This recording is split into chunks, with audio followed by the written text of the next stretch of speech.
Hey guys, CryptoDad here again. Thanks for joining me on the Saturday night live stream, live from Michigan, where you can throw out questions and I'll do my best to get them answered.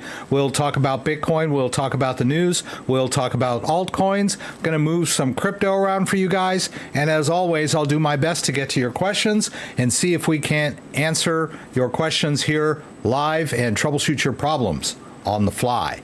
So welcome everybody. We're going to talk about the big bump in the market, which was, I believe, a combination of the Federal Reserve statement yesterday indicating that they are ready to start lowering interest rates. We'll see. It's still kind of up in the air as to what the rate lowering will be. It might be 1 basis point. It might even be 2 in September. So that could that's always good for risk assets and the crypto market. So we'll see. It's been a couple of years now. They started raising rates back in 2022, I believe, and things did not go well for the crypto market. And they've held steady over the last 6 to 8 months, I would think. And now they've indicated that they're finally going to start lowering rates. We'll see if that works. They might find that they create a bigger mess when they start lowering rates and might not lower them as fast, but we'll see.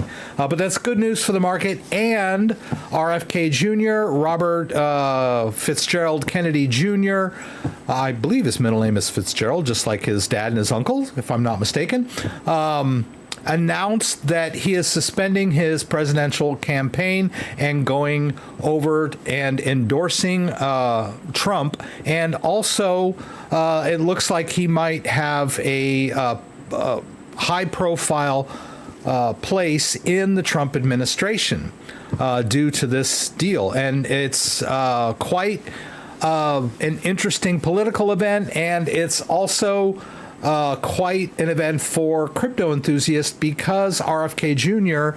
is even more of a crypto advocate than Trump. Trump has come around recently. RFK, if you didn't hear him at the Nashville conference in 2022, Nashville, the Bitcoin conference, he is very knowledgeable about crypto and has some very good ideas about how crypto should be treated by the government. So both of those factors came together, the rate news and the RFK news, to give a nice boost to the crypto market. We were at 64 yesterday. I think we're just under. So we'll talk about that. And there's a scam out there. It's been around for a bit, but a good friend of mine was taken in. So I want to tell you about that. But I'll preface it all with saying Coinbase will never call you. I get a lot of this. People have talked about, they get a call from someone claiming to be from Coinbase, and Coinbase will never call you, especially out of the blue. I mean, if you're a whale and you've got some kind of issue going back and forth, they might call you. But generally, they only deal with people through email and their web interface. So please, if someone calls you claiming to be from Coinbase, hang up. Anyhow, let's go over and greet everyone that's here. It's a great night here in, well, it's not night yet in Michigan. It's still early. Sun is still out. You'd think it was 2 p.m., but it's 6:06. So, but that's great. I love this time of year. Kenny was here early. Andreas Ebert was here. Andreas, I believe you're over in Germany, if I'm not mistaken. It's good to have you here. Nice that you've got a free weekend. Mark Schlossberg from Slovakia, good to have you here. Dusted in Shadow, welcome back. You're turning into quite a regular viewer. It's a wonder. It's wonderful to have you here on a weekly basis. Always great to have consistent live stream attendance. I appreciate that very much. Mr. Miskey, another regular viewer. Dan, one of our moderators. Dan was here early talking about the power chart. Good stuff, Dan. Scott, aloha, Scott. Thank you for being here. Bobby, back again. As always, good to have you. Gregory Whelan checking in. Thanks for being here. E. Poston from Colorado. Another man's point of view. AMPOV, I like that. Good to have you here. PJ Playhouse, Paul, P. Wizzle. Let's see, Cardosaur, who hasn't been here in a while. Good to have you. Can, I like that. Can. I can. Can. Doc Capital, good to have you here. So I think that's everybody. Naughty Jackal is here. Yay. Crawbillies.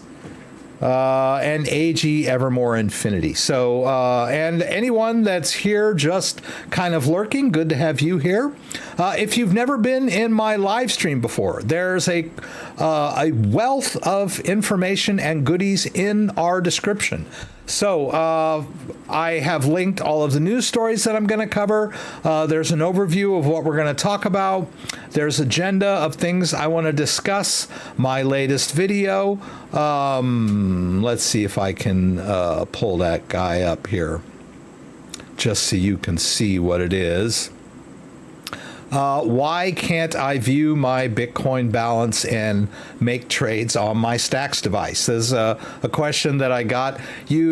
For those of you who are here in the live stream, most of you were here last week. You heard me go on this rant towards the end, but I was recording it, and so I posted it as a standalone video. I think it's an important topic.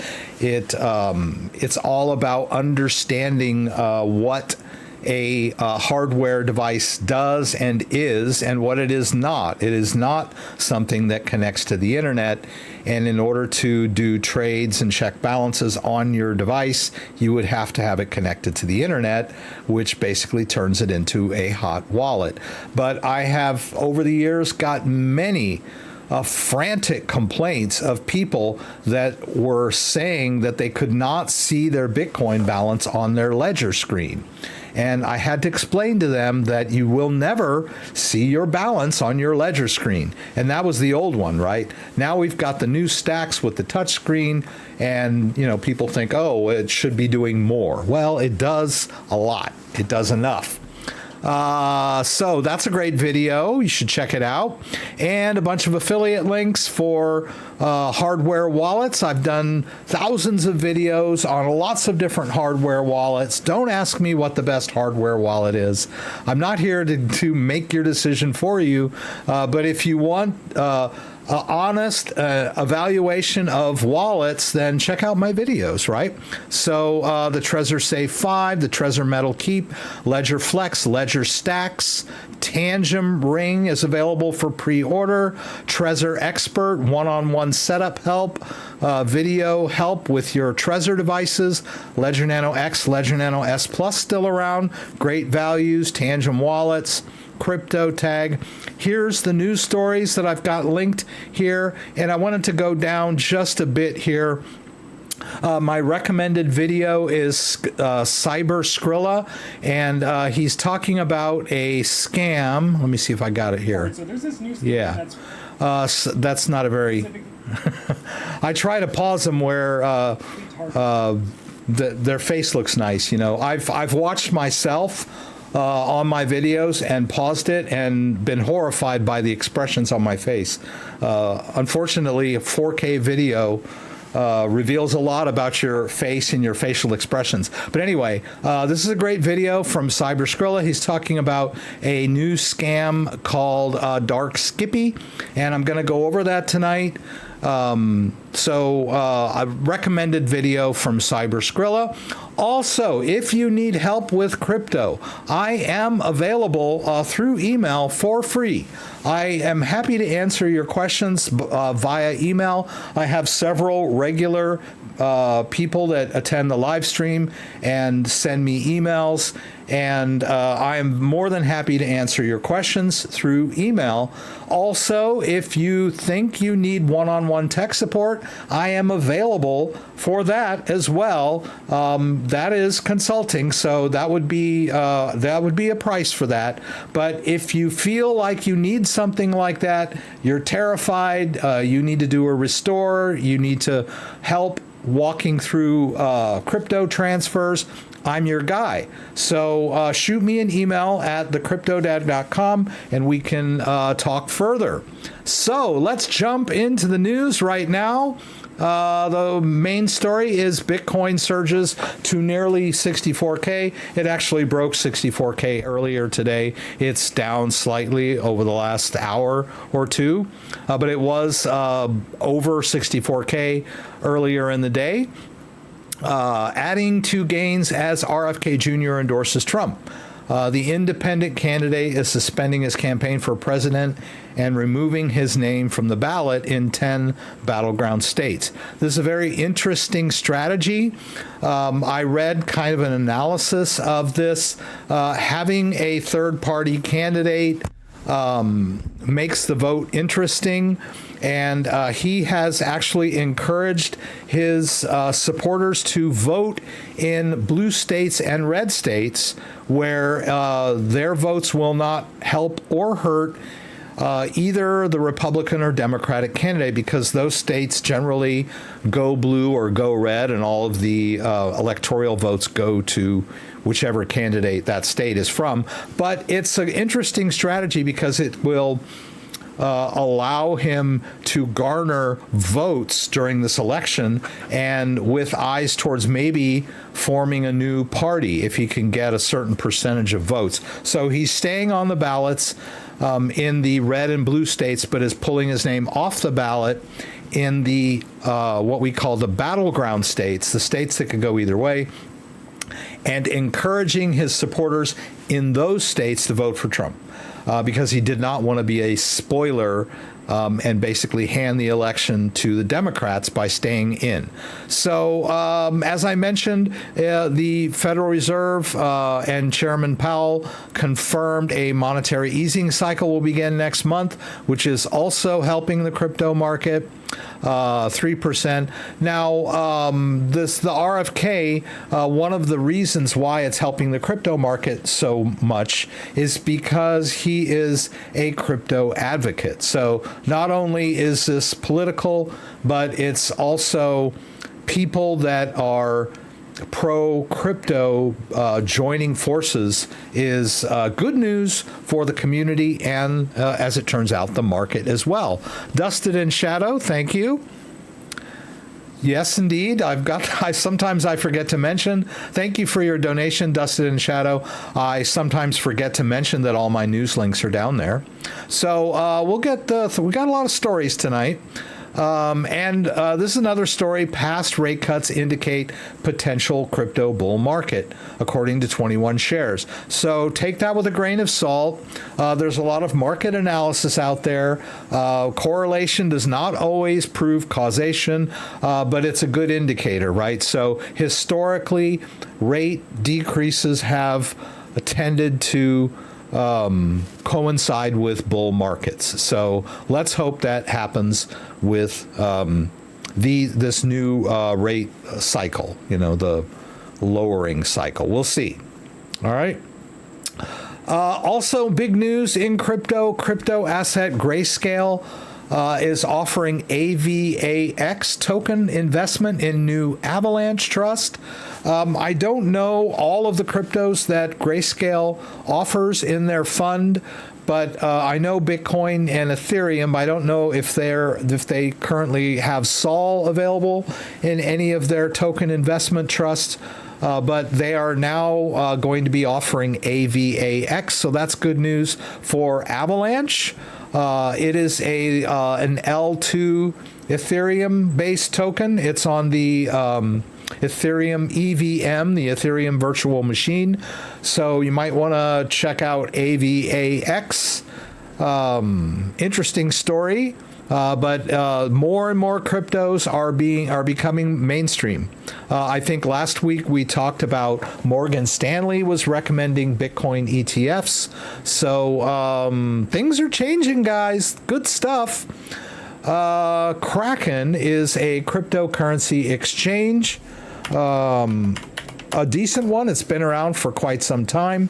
You can buy, sell, and trade cryptocurrency on their platform. I used to have an affiliate link for them. I don't have it in the live stream tonight, but they're a great. I use Kraken. I use Coinbase and Kraken and Binance US and whatever else I can get my hands on. But Kraken is kind of in the thick of it with the SEC. The SEC was suing Kraken, saying that the tokens that they were selling were securities. They had marked quite a few of them that were available in Kraken. If you're not aware, also Kraken used to offer staking on its platform, and due to the SEC suits, they pulled that functionality.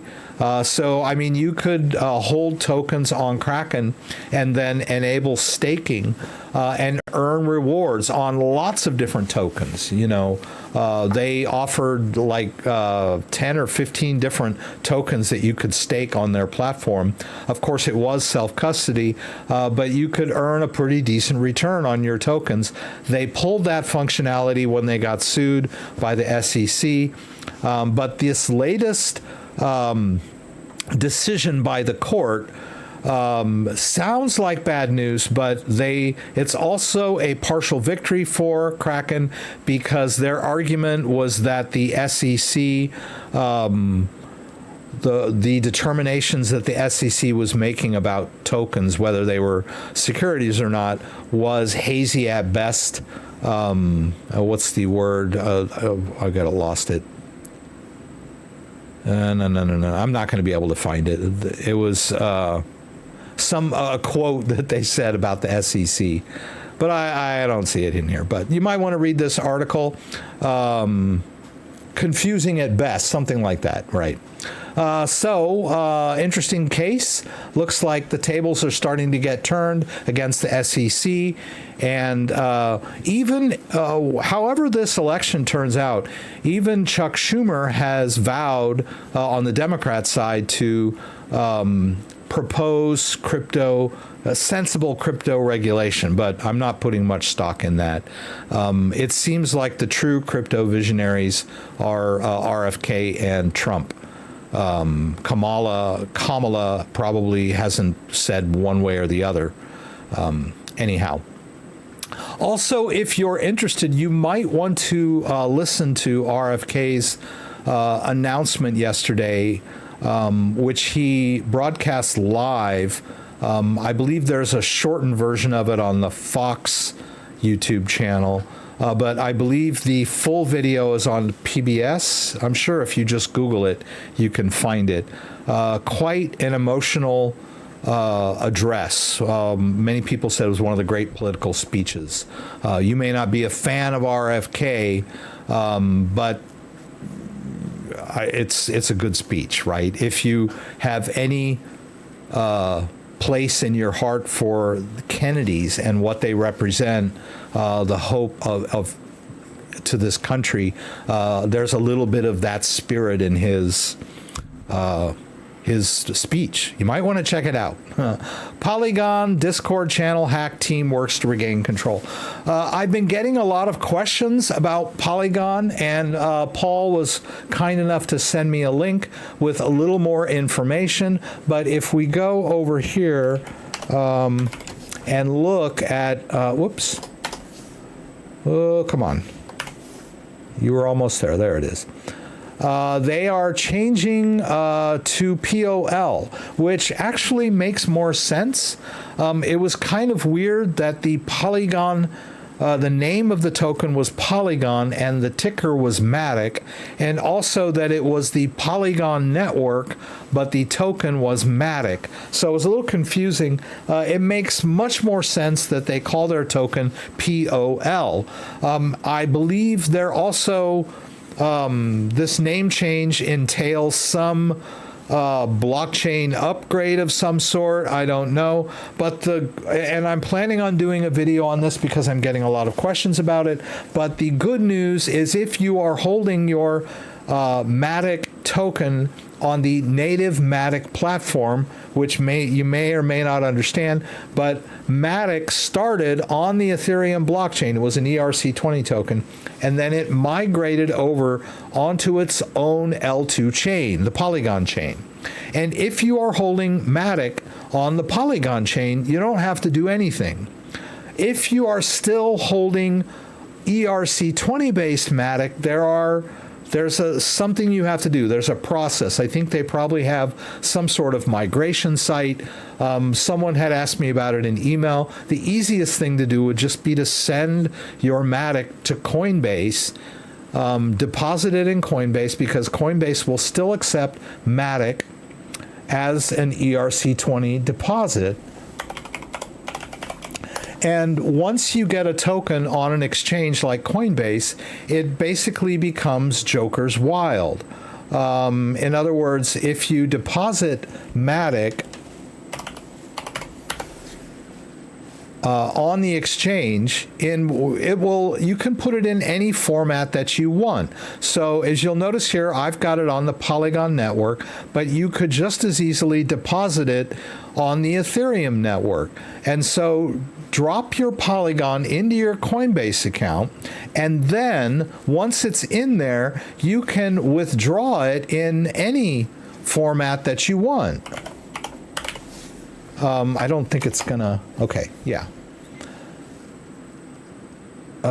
So I don't have it in here, so it's not going to let me do it. But you can withdraw your Matic in native Matic format. Now, I know a lot of people, I get a lot of questions about networks and chains and things like that, and people, like with Tangem, there's a lot of options when you enable coins, and they'll say, which network should I use? And I'm like, well, if you are asking that question, then you should just use the main if you don't even understand what a network is. But there are certain coins like Matic that live on multiple networks. You just have to know what you're doing and what wallets you're using and, all that stuff. But this whole Matic thing, the reason I'm talking about this is they have been, their Discord channel was taken over by hackers, obviously, to misdirect and confuse people. When people hear news like this, that there's some big thing going on and they're holding something like Matic, they immediately panic and think that they're going to lose all their crypto or their money, and they start panic asking what they should do.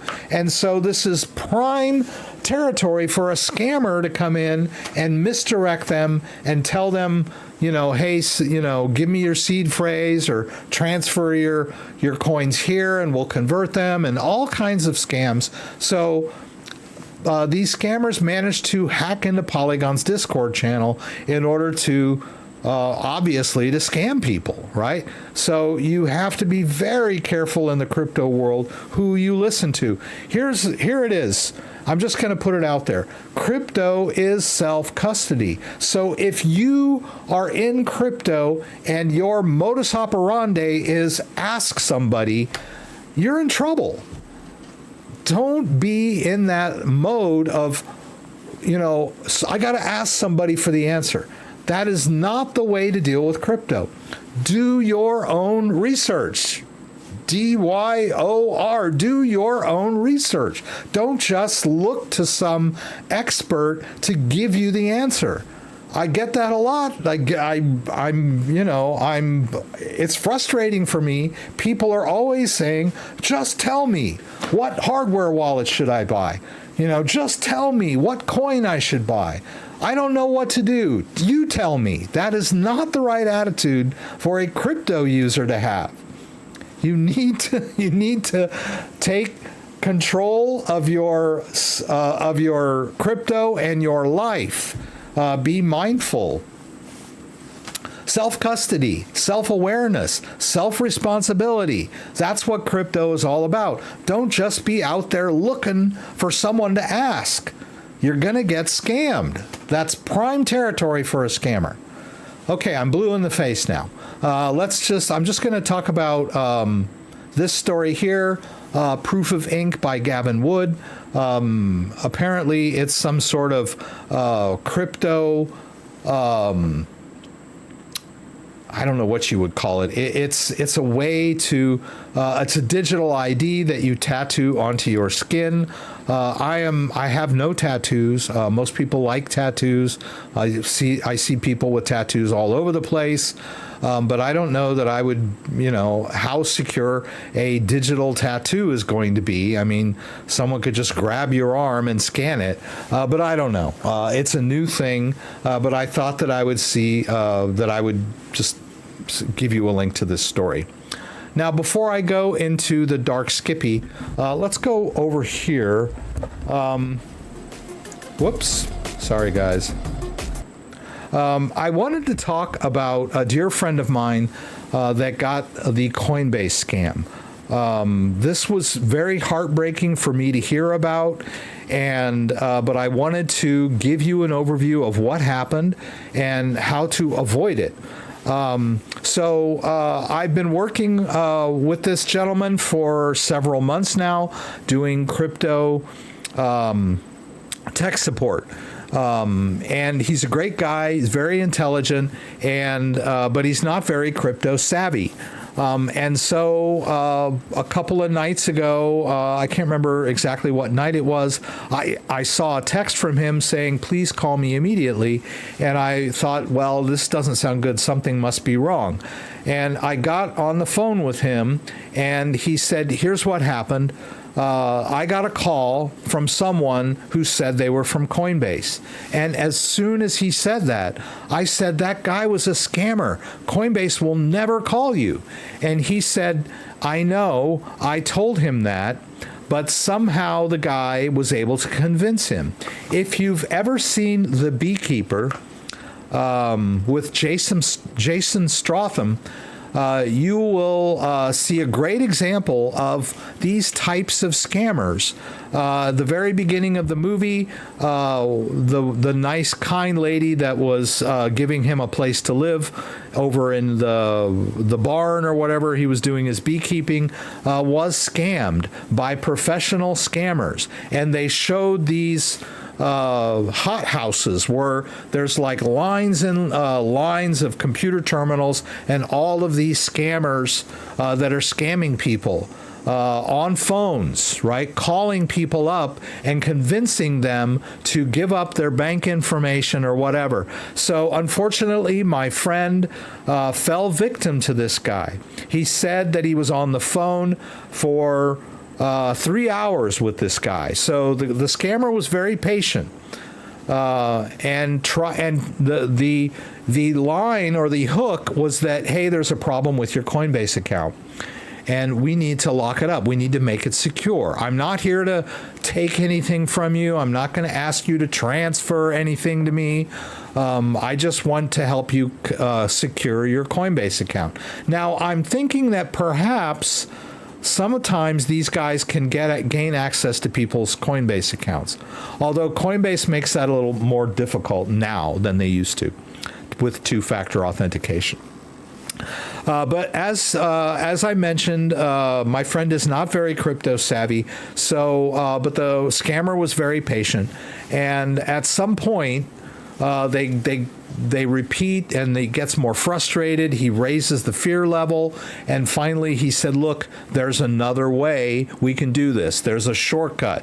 What we could do is just withdraw everything from your Coinbase account onto your Ledger wallet or your hardware wallet. Do you have a Ledger hardware wallet? So the scammer was probably just calling people at random. And if they say, hey, I'm from Coinbase, and the victim says, hey, I don't have a Coinbase account, click, they hang up and call the next one, right? I don't know that these are targeted. They may have some information about who may or may not have a Coinbase account or who may or may not have a Ledger. But I think it was pretty much a cold call. So anyway, after he determines that my friend has a Ledger device, he tells him we can move everything over to the Ledger. Long story short, he ended up sending him a link, either by email or text, I'm not sure. Got him to open the link, thought it looked like Coinbase, and it was asking him to enter information. And of course, class, you all know what came next. He was asked to enter his seed phrase. And my friend thought that he was on a legitimate website. He wasn't telling the guy his seed phrase. He knew better not to share his seed phrase. But in this scenario, he felt like he was interacting with a legitimate site. And he was tricked into entering his seed phrase into this malicious web link that this scammer had sent him. And it took him 4 or 5 tries to get all the words correct. And this scammer was very patient. As soon as he got all of the words entered and the 24 word took and it was valid, the scammer hung up on him immediately. Click. He had gotten what he needed. He had gotten the seed phrase. My friend went to his iPad to check his balances. Everything seemed fine. And then he watched in horror as all of his crypto started disappearing. If you give your seed phrase to someone, it doesn't matter. Your hardware security has been totally overridden. It doesn't matter whether your device is locked, whether it is disconnected, whether it is in a drawer, in a Faraday box. That no longer matters once you give up your seed phrase. Anyone that has the seed phrase can restore their own device or restore to a hot wallet in order to make a quick transfer. And that's exactly what happened.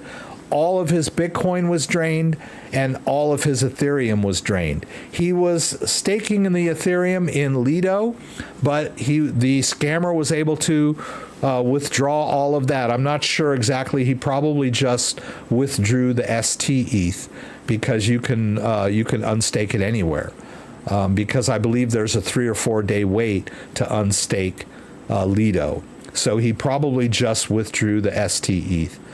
We're talking 6 figures worth of crypto. I told him to, contact his local FBI field office. Kenny, I told Kenny the story. He told me that he should file a police report with his local police department. He's been in contact with the Secret Service, apparently. So I think if he were only scammed for 10 or 20,000, the feds might say there's not much we can do. But when it's 6 figures, the feds want to get involved. I don't know. I was just surprised how quickly the feds became involved in this. So, guys, please. This is my policy, and I'm an old guy. I'm a little bit weird. I used to be a dispatcher at a delivery service. I still work for them, but just as bookkeeper now. And for around 5 or 6 years, I had to answer my phone whenever it rang because it could have been one of my customers. And this was a 24/7 thing because, sometimes it was a law firm. Sometimes they'd call, at 10 at night, a problem. And I had to text back and forth with the drivers. So I constantly had to have my phone next to me, even when I was in the shower. And, I lived by that phone and it interrupted me. And I really grew weary of it over time. And then I was able to hire a new dispatcher, so I no longer had to dispatch. But I still got texts from the drivers. But there were a few times when I had my phone on silent when we were at church, and then come Monday or Tuesday, I realized that it was still in silent mode. And then over the course of a month or so, I realized that there was really no reason for me to have my phone off silent mode. So calls, texts, email alerts, I do not hear them. I can see them on my phone, but I don't hear them. And I can't tell you how less stressful my life has been because of that. That phone ringing or that text sound is just stressful in general, especially when you're getting a lot of spam calls, which people are getting a lot. So my policy is don't ever answer the phone unless you know who it is. I reject I don't even have to reject them. Since it's on silent, I just let it keep ringing until they give up. So they don't even know if the number's good, right? Because it's a no answer. If you get rejected or you pick up the phone, then they know it's a valid phone number, and then they sell that phone number off to more scammer firms. So just don't answer your phone.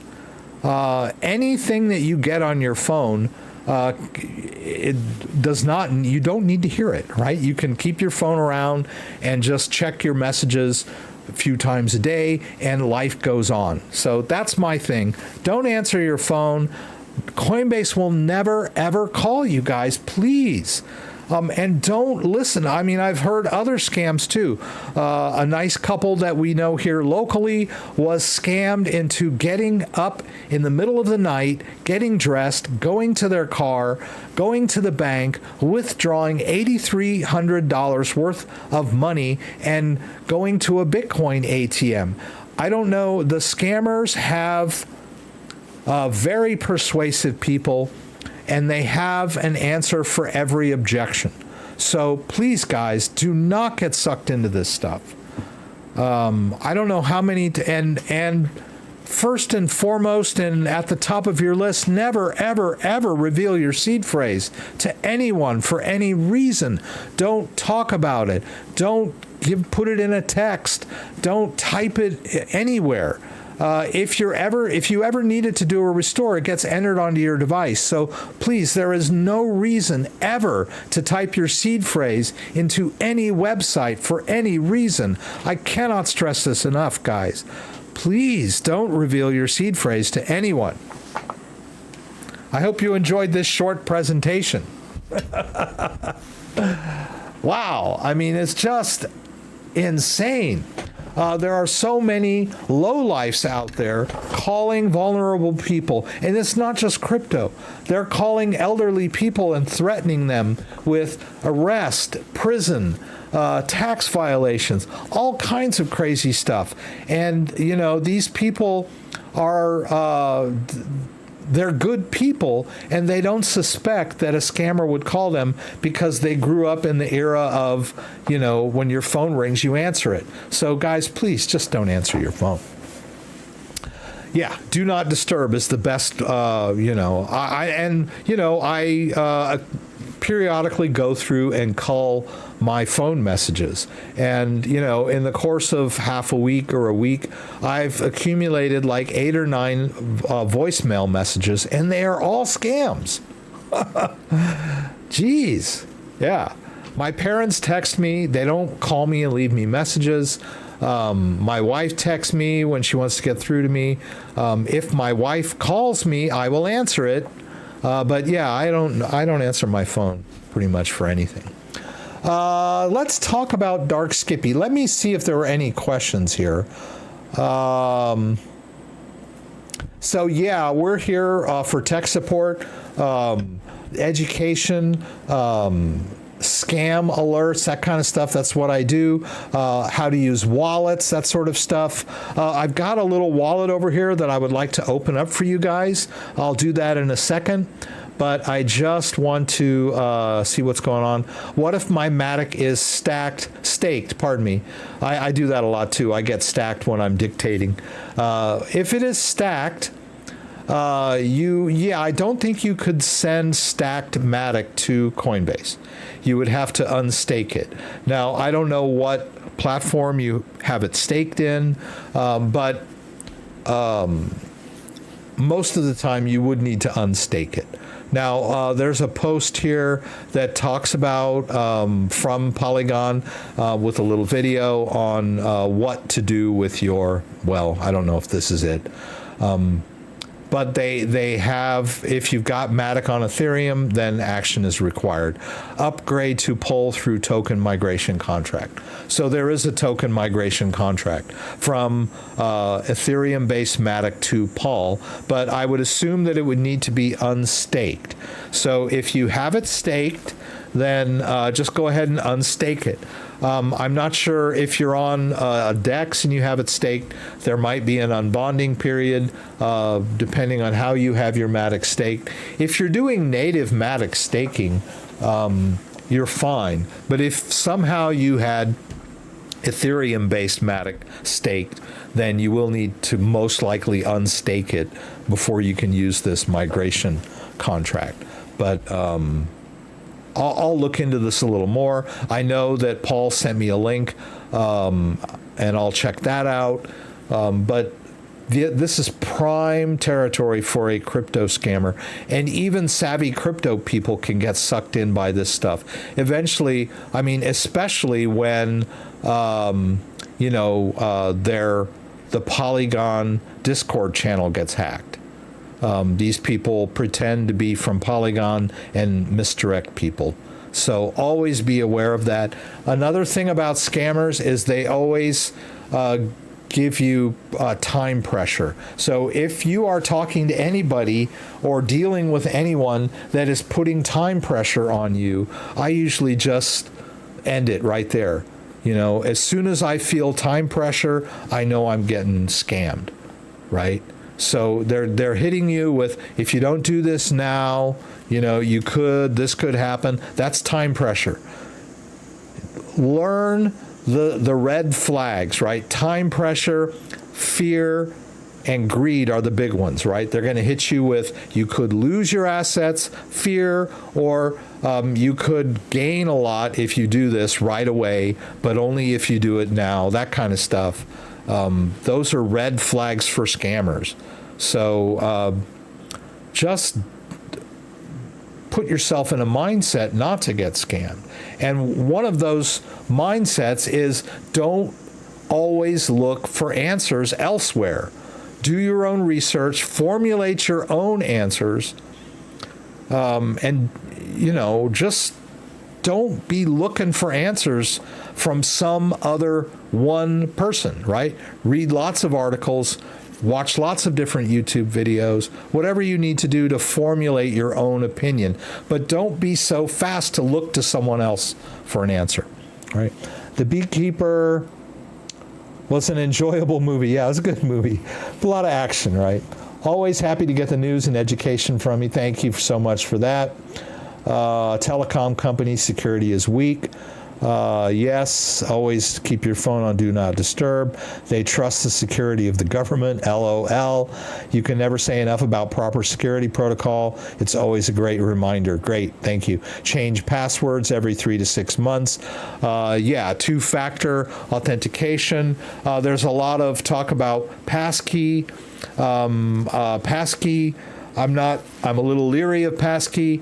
I use a password manager, but your device can be your password as well, and that is that is a very secure method that would prevent remote access to your accounts, because only you with your device are able to log into your account. The only thing I worry about with passkeys is, if you lose your phone or if your computer crashes or your hard drive crashes, you could lose your authentication method, and it might be difficult to gain access to your accounts in that situation. But there is more. The Ledger Stax has a security app that will allow you to use the device as a passkey.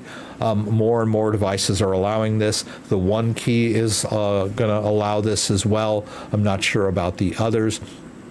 I wanted to talk about this this dark Skippy. I mentioned that Cyber Skrilla video earlier. Dark Skippy is a hack attack on a wallet. Now, it has been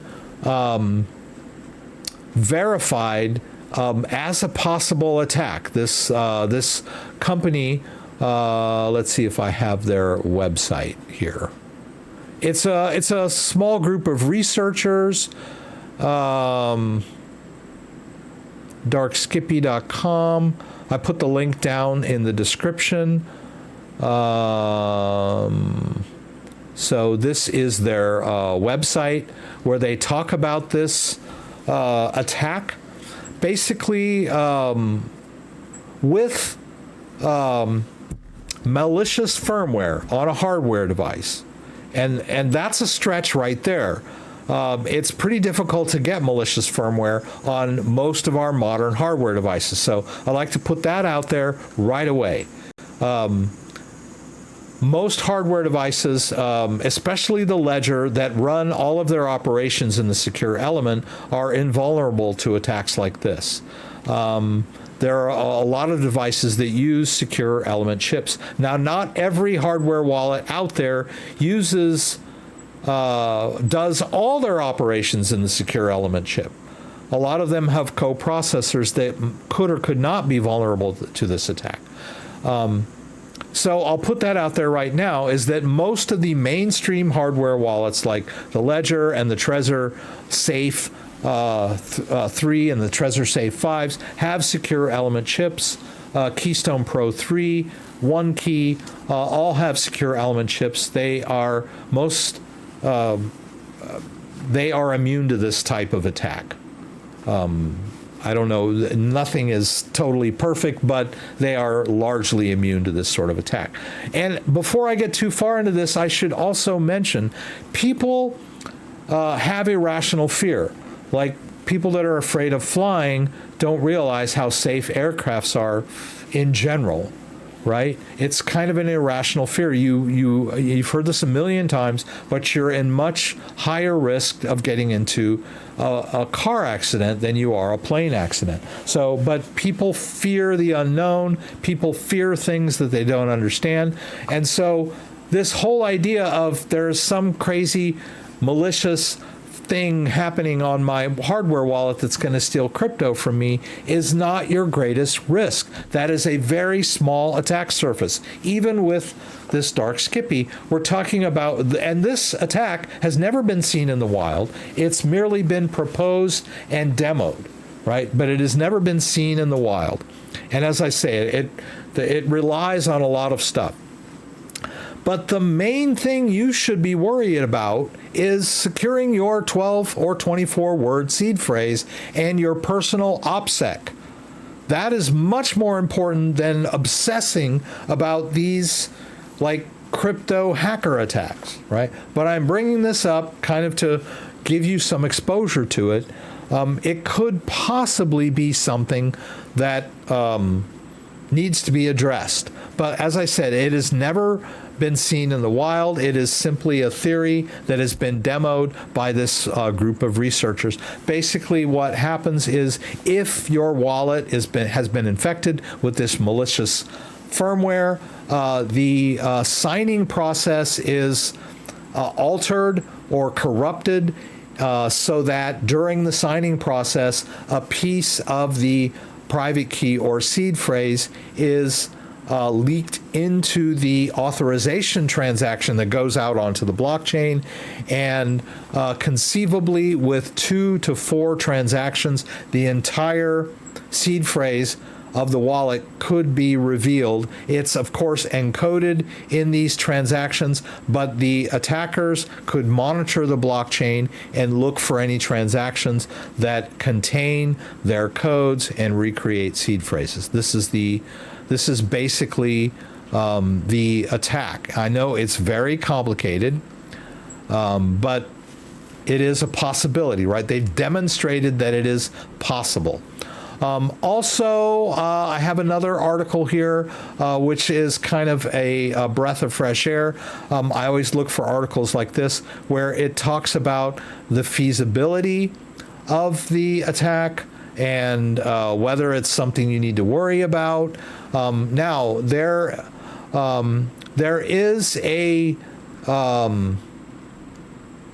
protocol, and I'm looking for anti-klepto protocol, and it is available in a couple of different crypto hardware wallets. The Blockstream Jade and the Bitbox O2 implement this anti-klepto protocol, which basically means that the host device, your computer or your phone, actually is involved in double checking the outgoing authorization code to make sure that it is valid, right? Because basically, if your wallet is infected with this malware, it would generate a confirmation code that would actually work, right? Because if it didn't work, then the end user would be alerted right away. But it also contains some code that is not valid within. It's being hidden within. And this anti-klepto protocol would detect it, right? So this article is saying, hey, these two wallets actually implement the anti-klepto protocol. We don't know if these researchers work for Blockstream Jade or Bitbox 2 or not. But I'm always wary when they say, you know, oh, yeah, use these two and you don't have to worry about it. But as I mentioned earlier, hardware wallets that implement secure element chips are mostly immune to this. I mean, nothing is 100%. And even, you know, this anti-klepto is not 100% either. But it is really not something you need to worry about. Per se. They say things like make sure you buy your hardware wallet from directly from the manufacturer. I think that's alarmism. I know that both Ledger and Trezor use third parties in their distribution chain, right? You can buy Ledgers at Best Buy, you can buy Ledgers and Trezors on Amazon, and generally these, when you buy a Ledger and Trezor on Amazon, you are basically getting them directly from the manufacturer because they have an agreement with Amazon where Amazon will warehouse their product, and so Amazon is just shipping those. And a lot of people, they get all, oh, you know, maybe somebody in the Amazon warehouse could alter your device. All of these devices have integrity checks. So when you first set them up, if they have the malware installed on there, they won't pass the integrity check. Also, something brought up in, I believe it's this article, is it really relevant? There are easier ways for hardware, malicious hardware, to work that are far less complicated, such as a predetermined seed phrase or false public keys. Either of these ways of malicious firmware could implement these types of attacks much easier than the dark Skippy attack, right? The dark Skippy attack is very difficult. Anyway, just wanted to cover that. I hope I'm not being too dry today, but I did want to quickly unbox this thing from OneKey, which is pretty awesome. Now, I would normally do it over here in my table demo, and I will do it in the table demo. But first, I want to show you in the other on the other camera. So let's do that. And the reason I'm doing it over here is because this box is huge. I got this from OneKey, an awesome hardware company. And it's really hard to open this box, so I had it mostly open. There it goes. All right, so this is so cool. This is the OneKey Pro that they were very kind to send me. And let's look at it over here.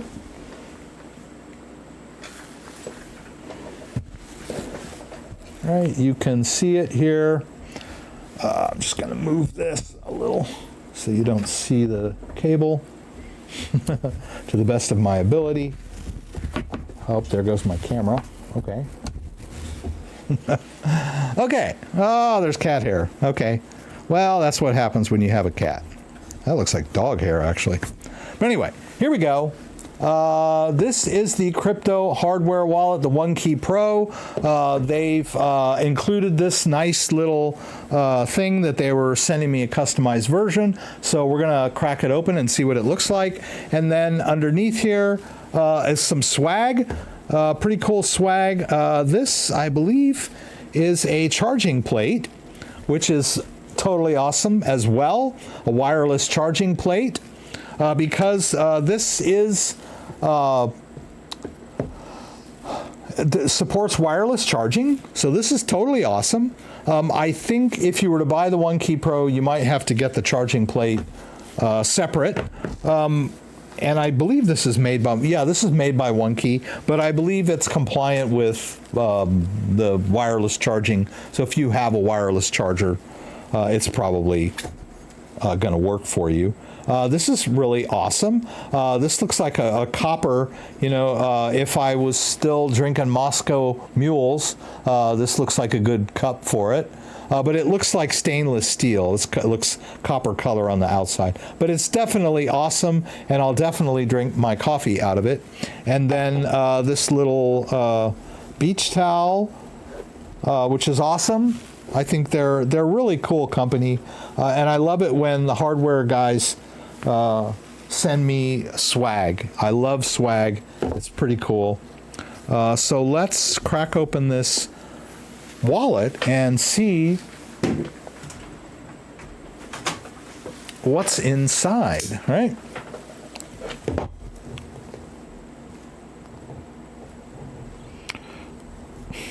There we go.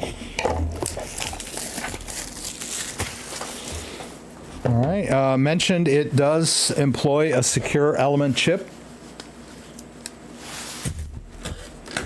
I can show you more about the OneKey Pro on their website. It's got a lot of features. I'll do that before we leave. Okay. So they have anti-tampering countermeasures on the box itself, physical anti-tampering. So you want to make sure that these tear-offs are intact, right? That's one of the anti-tampering countermeasures that a lot of hardware wallets implement. And then, whoops, a couple of things fell off here. We've got our little cards, hold your own key, great stuff. Very professionally done. I love this box. And then here we've got our, this thing kind of pulls out, right? You can download the OneKey app from here. Never import hardware wallet recovery phrase into app wallets. Keep your hardware phrase secure, right? So not only should you not reveal your seed phrase to, say, scammers and whatever, but I know there are people that feel like they can import their hardware wallet seed phrases into hot wallets like MetaMask, their phone-based wallets. Don't do that.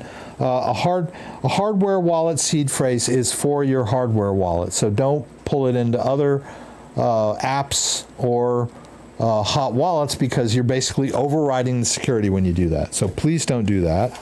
And then some instructions, some regulatory, some nice stickers, cool stuff. Those are awesome.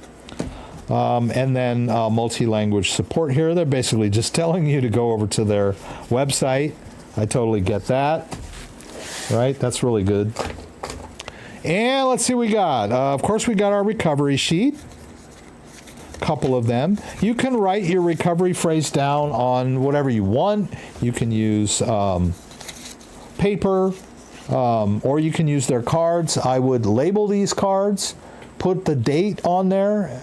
This has OneKey logo, so you'll know it's for your OneKey. But I personally have lots of wallets laying around and lots of seed phrases, and after a year or so of that, I realized that you got to label your seed phrases. You're just going to run across, a random set of words. You have no idea what wallet it goes to.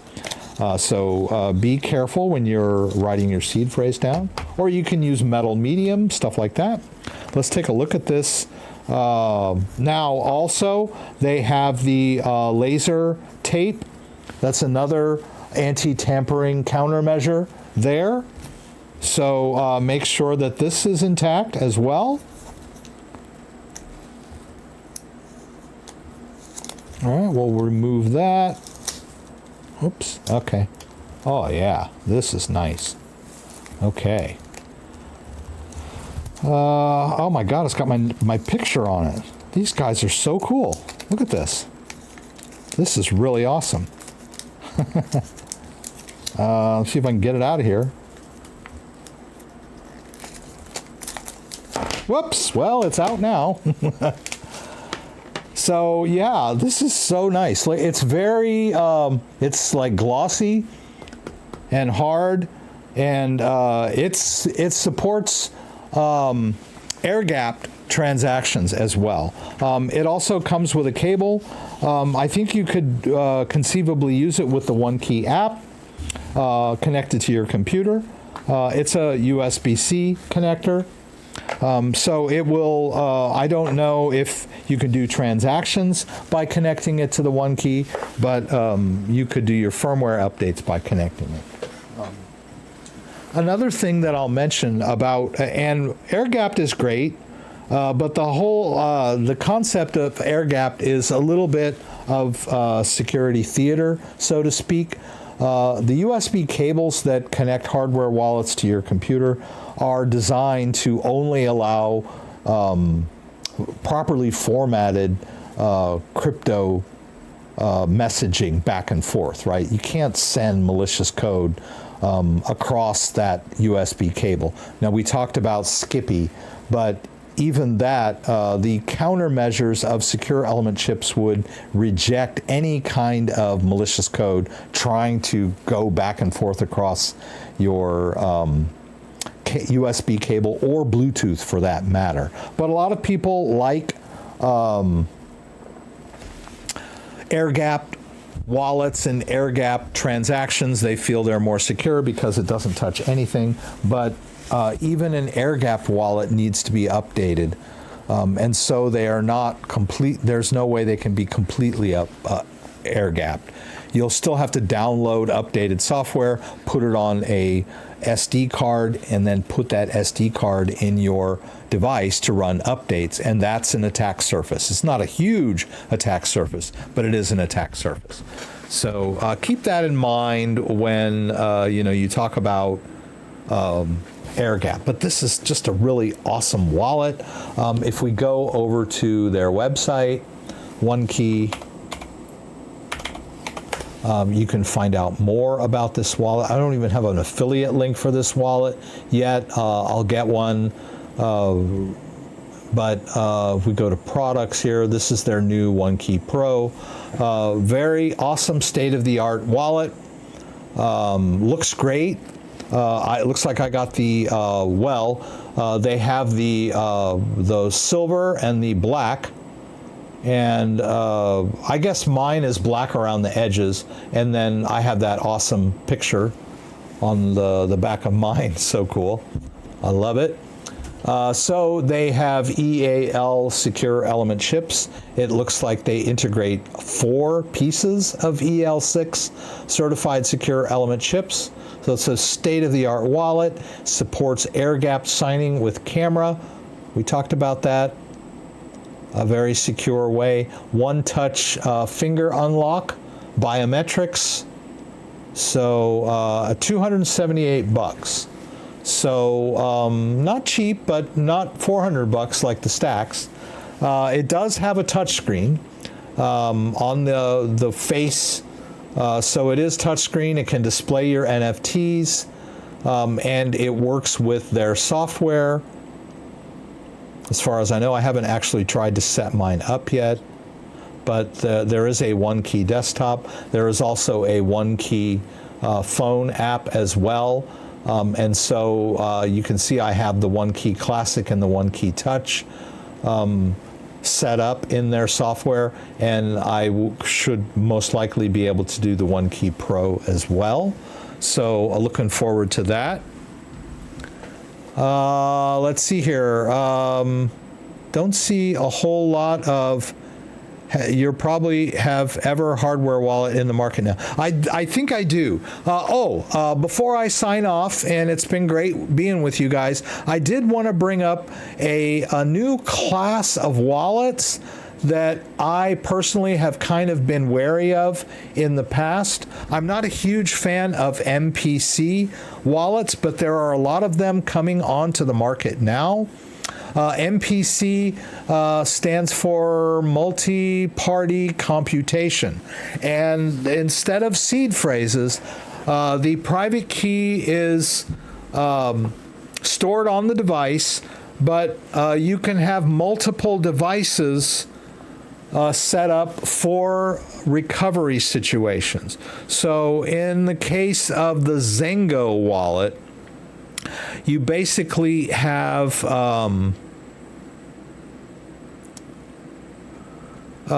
your device, you have their device, which I don't see it here.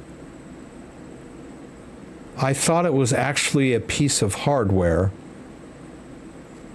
Maybe it's all on your phone, but you set it up, and one of the keys resides on their server. Of course, the wallet cannot be restored with only one key. You need two. So having them custody one of your keys is in case you need that piece to do a restore. So that sort of blurs the line between self-custodial and custodial, because you're depending on another entity to store your private key, or at least part of your private key. This is akin to the Ledger Recover, which there's so much outcry over. And this is fundamentally how MPC wallets work. We've got Zengo, we've got the Coinbase wallet, which is kind of a browser-based wallet, and it uses your device as your key. But I'm having trouble figuring out how to back up the Coinbase wallet. They don't make it easy. They make it really easy to set up and use, but if your computer crashes or your hard drive crashes or you lose your phone, it could be complicated, right? And OKX wallet is another one of these types of wallet. The Dorsey wallet, which I always forget the name of, which is a BitKey, is another one of these types. Ugh, what am I doing here? That is so weird how they would. Let me see if it'll take me. Ignore and continue. So, like my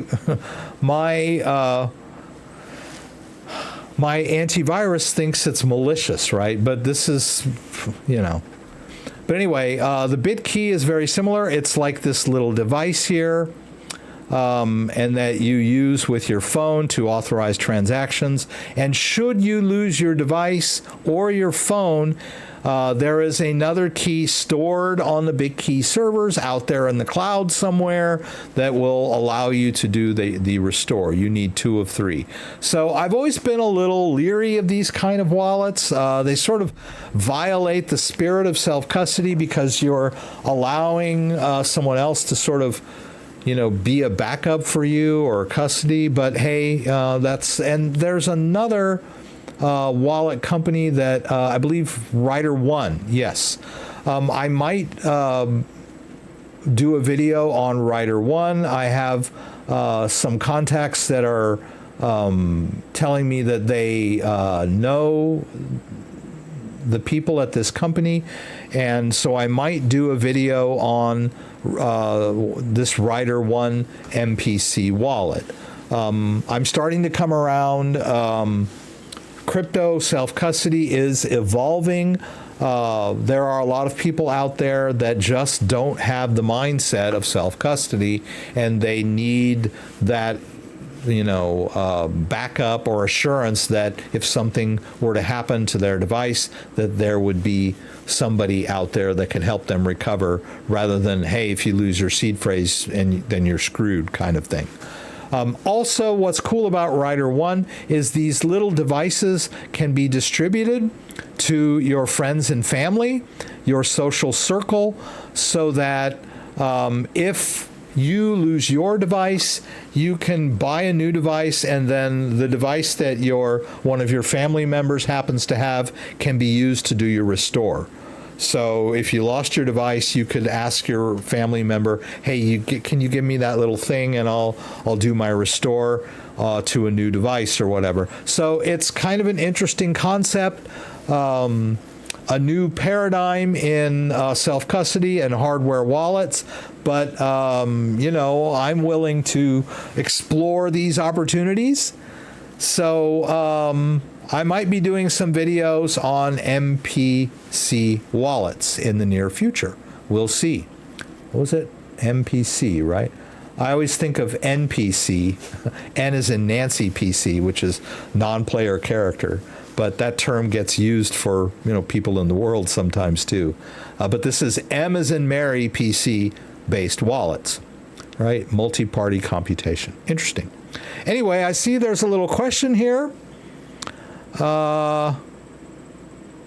Yes, and yeah, Paul is mentioning that I do have videos. The entire philosophy behind my channel is step-by-step example tutorial videos where I go slow and I don't skip any steps, and I show you exactly how to do something, and I actually do it, right? I actually move crypto. I actually open a wallet and set it up. Or I do a restore. I do all these step-by-step videos. There is a wealth of information on my channel. I have over 1,000 videos. If you're looking for help in a certain area, just Google CryptoDad and the subject of your choice, whether it's CryptoDad Bitcoin, CryptoDad Ledger, CryptoDad Recover. Just Google and you'll get a whole bunch of my videos. They're still searchable out there. I do have a question from Daniel. Hey, CryptoDad, can you please advise me? I bought XRP about 4 to 5 months ago and want to know what is the best wallet to store them on and always have access to them all the time. Well, that's kind of an open question. As I mentioned, I don't always say, hey, this is the best hardware wallet to buy, because that's a personal decision. You should evaluate if you can afford it, whether you can use it or not. Is it too complicated? Is it easy to use? Those are factors. And then, of course, security, number one. You always think about security, but behind security for me is usability, right? So if you can't figure out how to use it, it's not going to do you much good. So most crypto hardware wallets out there support XRP. So you could store your XRP on a Ledger device quite easily. They have full support for XRP. You can store your XRP on Trezor devices. They support XRP. So you could look over my videos on Trezor and Ledger and decide which one is best for you. If all you want is Bitcoin and Ethereum and XRP, then Trezor fully supports those, but it doesn't support as many cryptos as Ledger. Tangem, which is also a great wallet, supports XRP.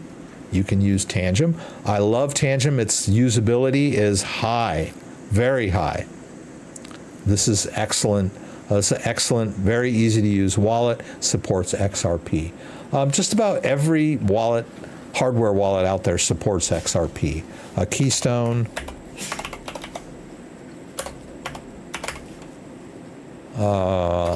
Keystone 3 Pro, one of the quintessential air-gapped solutions. Keystone, great company, great people, supports XRP. OneKey, which we talked about just a minute ago, OneKey supports XRP. So yeah, I mean, you can store your XRP in almost any hardware wallet out there. Which one is the best? That's for you to decide.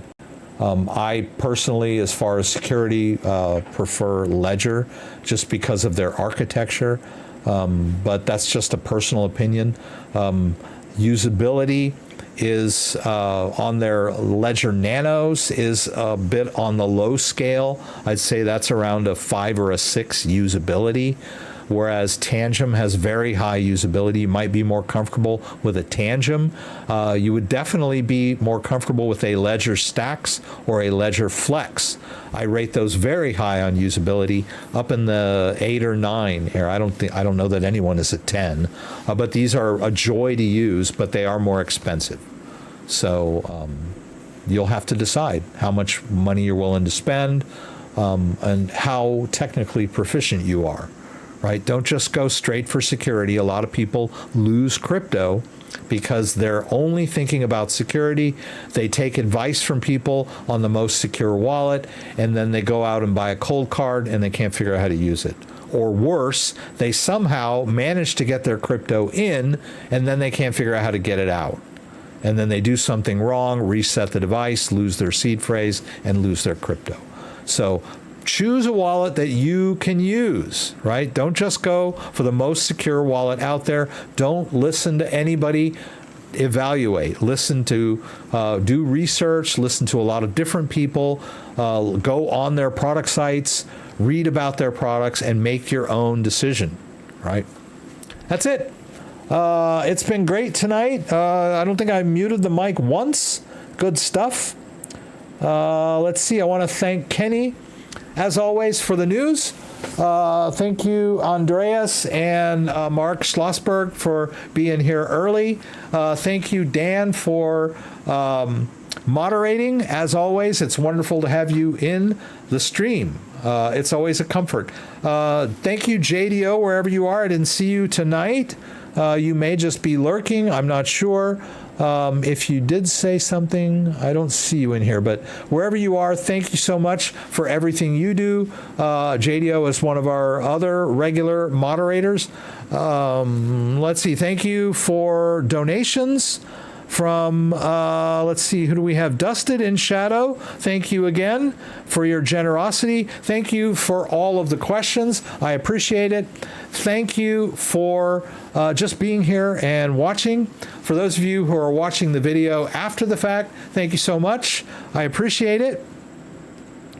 Let's see. Fred's got a quick comment. All these MPC recovery and hybrid custodial options are definitely pushing crypto forward as far as mass adoption goes. I agree with you, Fred. Even though I'm leery of this paradigm, I will start to do some evaluations and some reviews of some of these wallets in the future. So once again, I will be here next Saturday, 6 p.m. Eastern Standard Time. Please join me again for the live stream from Michigan, where you can throw out questions, and I'll do my best to get them answered. Hope to see you there. If you like this video, give me a thumbs up. If you'd like to subscribe to my channel, I would appreciate it. When you subscribe, there's a little bell that you can click. That will allow you to be alerted whenever I post new content. Once again, thanks for joining me, and hope to see you again soon. Peace out, guys.